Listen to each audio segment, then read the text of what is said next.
एक टास्क होता आहे असं मला वाटतं. तुम्हाला काहीतरी एकाच डोळ्यातून थेंब यायचा होता. येस, आणि त्याच्यामध्ये मला रोज 3 तासाचा मेकअप व्हायचा की ज्याच्यामध्ये एक चेहऱ्यावर कोड आले. मला एवढं ओरडले पहिल्याच दिवशी, पहिल्याच टेकला. म्हणले शहाणपणा कोणी करायला सांगितलंय? कोण आहे कॉस्ट्युम डिझायनर? या इकडे, हिला नाही आत. सातारा वाईब्स का सिटी मॅडनेस, तुम्ही काय प्रेफर कराल? की तुम्हाला तो क्षण आठवतो का की जेव्हा तुम्हाला वाटलं की येस मी ऍक्टिंग साठीच बनली आणि मला ऍक्टिंगच करायची? Okay, hello. सो आज आपल्यासोबत आहेत श्रावणी मॅम आणि आज रोल्स रिव्हर्स झालेले आहेत. दरवेळेस श्रावणी मॅम आम्हाला प्रश्न विचारत असतात, आम्ही त्यांच्यासोबत एक फन सेगमेंट आणि खूप गप्पा गोष्टी चाललेल्या असतात. पण आज मी त्यांना प्रश्न विचारणार आहे, तर तुम्ही रेडी आहात? येस. येस. कसं वाटतं आणि तुम्हाला की आज तुम्हाला कोणतरी प्रश्न विचारणार आहे? मस्त, आणि स्पेशली रमा, कारण रमा आता मस्त बोलायला लागलेली आहे, अँकरिंग सुद्धा छान करते आणि क्वेश्चन्स तर स्वतःहून इंटरेस्टने एकदम भारी भारी चूझी क्वेश्चन्स काढलेले आहेत, तर त्याच्यामुळे मी पण डॅम एक्सायटेड आहे. माझ्याकडे खूप सारे क्वेश्चन्स आहेत, तर त्यातला आता पहिला क्वेश्चन आहे की लोक तुम्हाला एका शब्दात कसं वर्णन करतात आणि तुम्ही स्वतःला कसं एका शब्दात वर्णन कराल? म्हणजे लोक तुम्हाला काय नावाने हाक मारतात किंवा तुम्ही स्वतःला कसं बघता, लोक तुम्हाला कसे बघतात, याच्यात काही डिफरन्स आहे का, काही सिमिलॅरिटीज आहेत? लोकांना मी दिसले तरी आणि मला बी बघत असले तरी सगळ्यांना फक्त पहिल्यांदा एकच शब्द आठवतो, म्हणजे पिंक. So true. आणि ड्रीम लाईफ, ड्रीमी वर्ल्ड आणि स्वतःच्या जगात जगणारी, किंवा स्टुडंट्सचं म्हणायचं झालं तर ते थोडं स्ट्रिक्ट समजतात, पण आता गोष्टी बऱ्याच वेगळ्या आहेत. आणि मी जर याचं उत्तर द्यायचं म्हणलं तर मला असं वाटतं की श्रावणी मॅम स्वतः त्यांना माहितीये की त्या केवढ्या आहेत, त्यांचं एज काय आहे आणि काय म्हणजे जी रियालिटी आहे. पण जर जे अननोन लोक आहेत ते श्रावणी मॅमला लिटरली 17 आणि 18 वर्षाची मुलगी समजतात. हा मला असं वाटतं खूप मोठा डिफरन्स. बाहेर गेलं की असं म्हणजे जर बोलता बोलता मी सांगितलं ना की आता आमच्या मॅम आहेत आशिष सर आणि ते हजबंड वाईफ, त्यांचं असं हजबंड वाईफ ती किती लहान आहे, हजबंड वाईफ कसं असं होतं. अशा काही गोष्टी होतात. Yes, thank you so much for this compliment. एवढं हार्ड वर्क केलेल्याचं काहीतरी. Yes yes yes. आणि डेफिनेटली खूप तुम्ही त्याच्यावरती काम केलेलं आहे आणि मला पण करायचं आहे. You are my inspiration. तर आपल्या सगळ्यांना माहिती आहे की श्रावणी मॅम आणि श्रावणी मॅमची सगळीच टीम वेब सिरीज या टॉपिकला किती कनेक्टेड आहे, कारण का कंटिन्यू आपल्या वेब सिरीज येत असतात. तर मला आता तुम्हाला असा प्रश्न विचारायचा आहे की जर तुमचं आयुष्य एक वेब सिरीज असती तर त्याचं नाव काय असतं? तर त्याचं नाव असतं विंग्स क्लब सागा. फेट विंग्स क्लब, की जी नेटफ्लिक्स वरची सिरीज आहे आणि त्याच्यातली स्पेशली मी कॅरेक्टर असते. ऍक्च्युली मला ब्लूम म्हणून कॅरेक्टर चा रोल करायला आवडेल, आणि पण मला स्टेला आवडते आणि कार्टून मधली फ्लोरा. मी पण श्रावणी मॅम मुळे हे सगळं बघितलं, नाही तर आधी मला काय माहितच नव्हतं. आता नेक्स्ट क्वेश्चन असा आहे, सातारा वाईब्स का सिटी मॅडनेस, तुम्ही काय प्रेफर कराल? Always Satara vibes. सातारा ही एक सिटीच आहे, पण मेट्रो सिटी नाहीये. पण मी कधीही पुण्यापेक्षा किंवा मग मुंबईपेक्षा किंवा इतरही मोठ्या मोठ्या सिटीज पेक्षा साताराच प्रेफर केलेला आहे. त्याच्यामुळे इतर ठिकाणी काम करून सुद्धा मी आज साताऱ्यातूनच काम करते आणि साताऱ्यातूनच लोकांपर्यंत माझं काम पोहोचवते. नाईस. आणि येस, याच्याबद्दल पण मी खूप स्टोरीज ऐकलेल्या आहेत की आपल्या इथे राहून आपण आपलं काम कसं पुढे नेऊ शकतो, हे कायम श्रावणीकडून आम्ही शिकलेलो आहे. आणि आता त्याच रिलेटेड माझा अजून एक क्वेश्चन आहे की एक ऍक्टिंग इन्स्ट्रक्टर म्हणून पण बघतोय, तुमचे ऍक्टिंग इन्स्टिट्यूट आहे, त्यात मी तुम्हाला बघितलंय मस्तपैकी सगळ्यात मी शिकवता खूप, म्हणजे एक ऍक्टिंग इन्स्ट्रक्टर आणि एक ऍक्टर अशा दोन्ही तुमचे पैलू आहेत. तर मला तुम्हाला एक विचारायचं आहे की ऍक्टिंग तुम्ही चूज कराल म्हणजे तुम्हाला ऍक्टिंग सेटवरती जास्त मज्जा येते का त्या अशा इन्स्टिट्यूट किंवा क्लासरूम मध्ये येते जिथे स्टुडंट्स असतात आणि तुम्ही तिथे ऍक्टिंग शिकवत असता? ऍक्च्युली मला माझ्या लाईफ मध्ये फुल टाइम मज्जाच येत असते, कारण लाईफच तशी स्वतःच बनवलेली आहे आधीपासून. त्यासाठीच जॉब वगैरे या सगळ्या गोष्टींकडे कधीच मी असं काय म्हणतात अट्रॅक्टेड राहिलेले नाहीये. पण मी ऍक्टिंग शिकवत असेल किंवा ऍक्टिंग करत असेल तर याच्यामध्ये दोन्ही गोष्टी मला तितक्याच प्रिय आहेत, कारण त्या माझ्याच लाईफचा मी ठरवलेला एक पार्ट आहे. तरी पण जास्त मजा तुम्हाला सेट वरती येते का अशी शिकवताना येते क्लासरूम मध्ये किंवा इन्स्टिट्यूट मध्ये? मी ह्या दोन्ही पेक्षा मी असं सांगेन की जिथं जास्त लोक असतात आणि जे माझ्या जवळचे लोक असतात मला तिथं मज्जा येते. मग भले ते क्लासरूम असेल नाही तर सेट असेल, तर आम्ही सगळे एकत्र असले की मज्जा येतेच. Yes, definitely. आता आपण तुमचा अभिनय आणि अभिनयाचा जो प्रवास आहे त्याच्याबद्दल काहीतरी आता जाणून घेऊयात.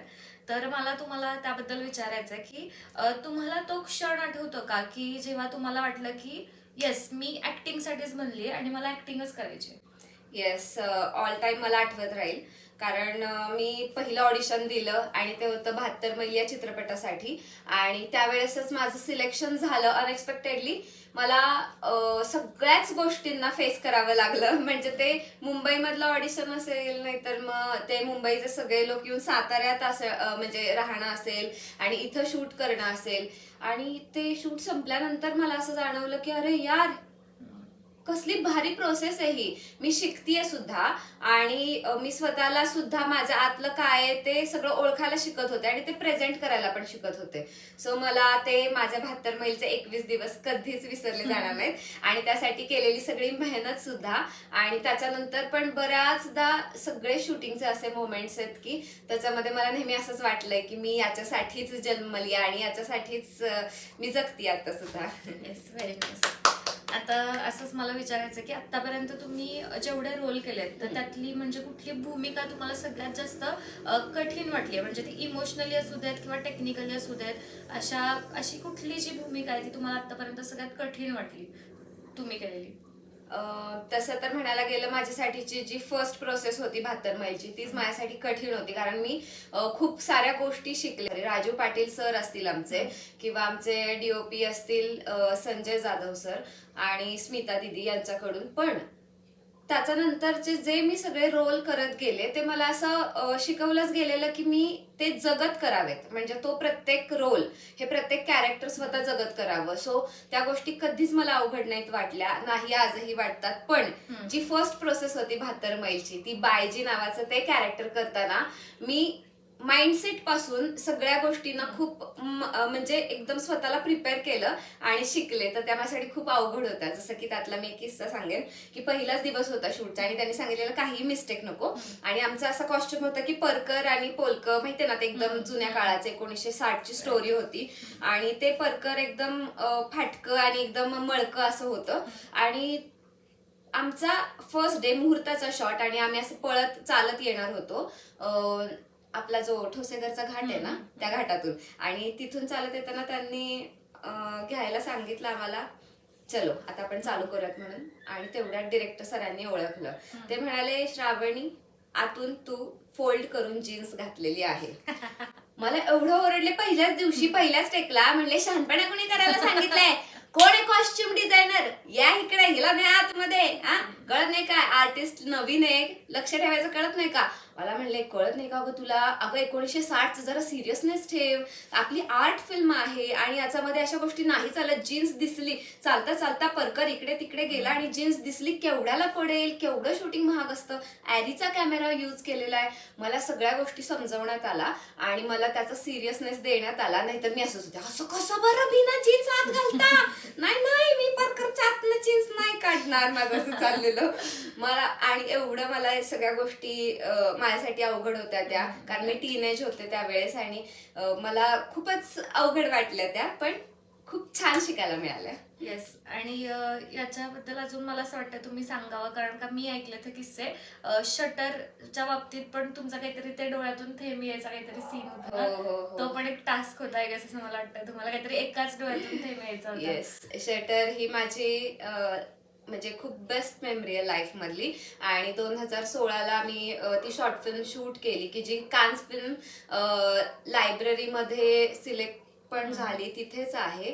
आणि अमृत सातवळेकर सर डिरेक्टर होते त्याचे आणि त्यांनी जाम मेहनत घेतलेली त्या गोष्टीसाठी. इवन तेजू दिदीनी, विक्रांत दादानी, सगळ्यांनी.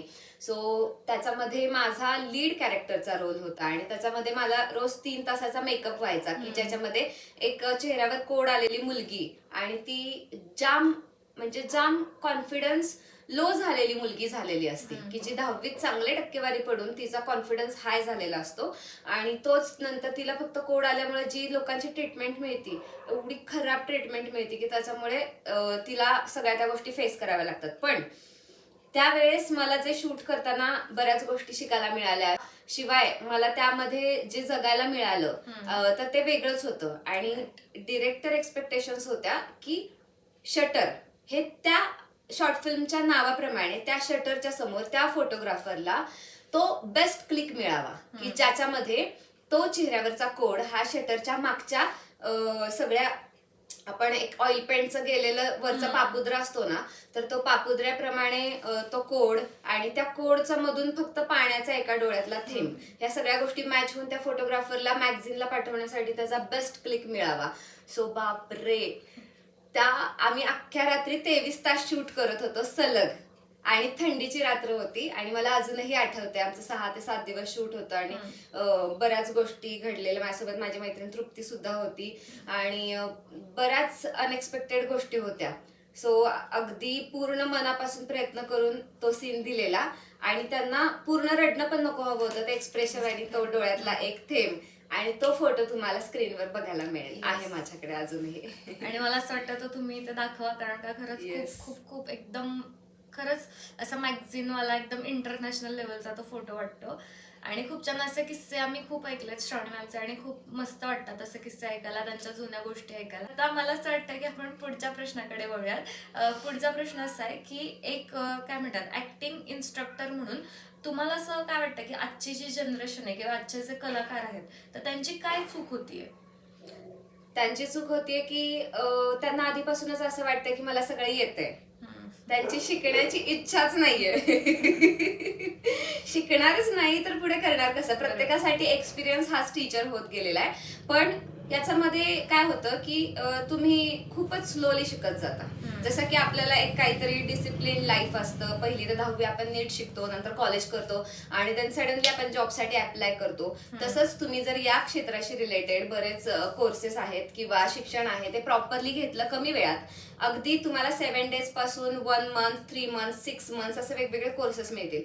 ते जरी कम्प्लीट केले तरी तुम्ही फास्ट मध्ये शिकून तुम्ही लगेच ग्रो होऊ शकता. पण लोक काय विचार करतात, नाही मी हे काय इझीच आहे, मोबाईलवर येतंय तर असं करून मी शिकेन, आणि असं करून वर्ष, 2 वर्ष, 5 वर्ष घालवतात आणि टाइमपास करत बसतात. येस, बरोबर. आणि मला आता असं म्हणायचं की ऍक्टिंग वगैरे हे सगळं सोडून मी तुमच्यासोबत एन्जॉय केलेली गोष्ट आहे ती म्हणजे व्लॉगिंग. कारण का आपण जिथे जातो काय करतो वगैरे, आम्हाला ऍक्च्युली सवय जी व्लॉगिंगची ती श्रावणी मॅममुळेच लागली. खूप म्हणजे कमालीचे पेशन्स आहेत त्यांच्याकडे, एडिटिंग, शूटिंग वगैरे वगैरे सगळं. तर त्यात एक असं मला फनी क्वेश्चन विचारायचं तुम्हाला की तुम्हाला असं एखादा कुठला तुम्ही केलेला व्लॉग आहे का की त्याचा तुम्हाला रिग्रेट झाला आणि असं वाटलं की यार मी हा काय व्लॉग केलाय, किंवा मी मला हा व्लॉग डिलीट करायचा, किंवा मी हा कशाला केला, असं काही झालं का कधी? कधीच नाही. मला आजपर्यंत मी काहीही जे शूट केले किंवा एडिट करून सुद्धा मी टाकलेले, त्यातलं मला काहीच कधीच डिलीट करावं असं वाटलं नाही ना. कधी करायची धाडस झालेली आहे ना मी कधी करेन. मला अजिबात आवडत नाही डिलीट हा प्रकारच. इव्हन मेमरीज असतील, या फोटोज असतील, या व्हिडिओज असतील, तर ते जर डिलीट झाले तर मला खूपच वाईट पण वाटतं आणि राग तर बराच येतो. पण मला असं कोणत्याच ब्लॉग बद्दल असं कधीच वाटलं नाही ना, कधी वाटेल सुद्धा.